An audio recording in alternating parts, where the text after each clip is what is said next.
Hello everybody and welcome to Planet Zoo 2. That's right, Frontier have just revealed the first trailer for Planet Zoo 2.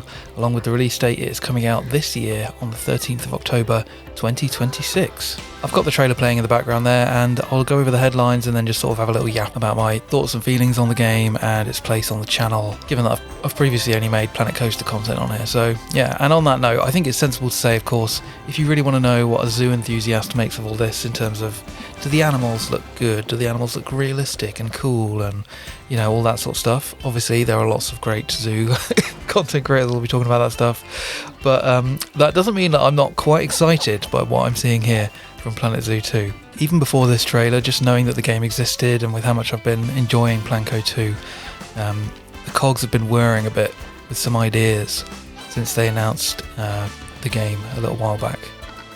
So yeah, firstly, the game's just an absolute stunner, I think. It very much looks like Planet Zoo upgraded. The lighting looks beautiful, and I can confirm it will have the global illumination lighting engine, presumably the same or very similar to the one in the other recent Cobra Engine games, and in combination with that more kind of muted, realistic colour palette and the texturing of Zoo, I think it just looks fantastic from what we can see in the trailer here. And then yeah, the two big major tentpole editions that people have been asking for ages are Aquariums and Aviaries.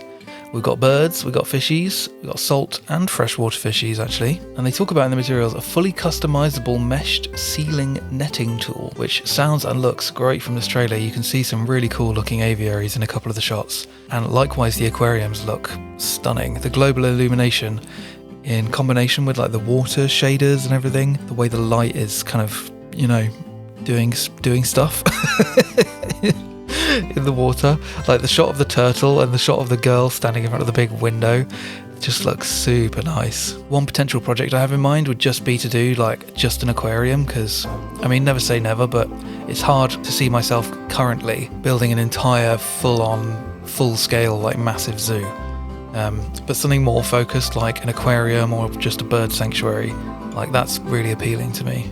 And then yeah, the game will have the usual career mode, franchise mode and sandbox mode.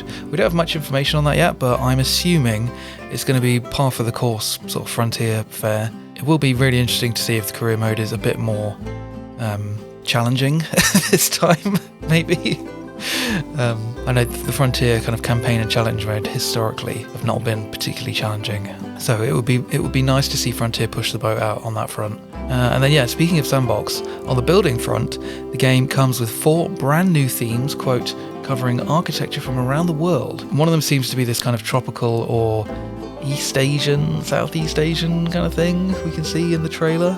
Maybe it's a little bit Polynesian, I'm not sure. And then also 5 returning themes from the original Planet Zoo, which is just massive, I think. They don't specifically list what any of the themes are, but yeah, you do love to see it. I think it seems like they have learned that particular lesson from Planet Coaster 2. And hopefully this kind of learning of lessons applies to the game across the board. But yeah, it's just good to see them hopefully learning and improving. And then the last major point to touch on then is what they're calling wildlife reserves, which they describe in the materials here like so. Conservation goes further than your zoo.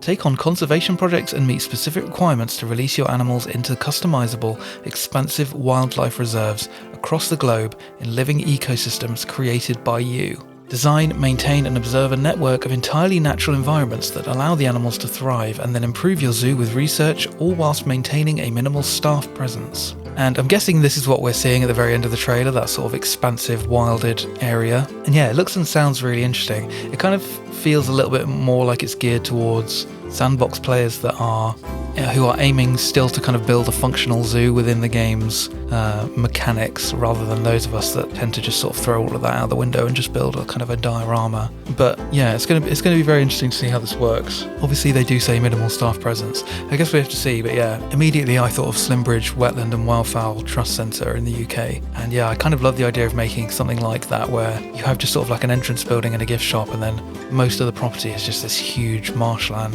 wetland. I guess you could just build that in a normal sandbox file.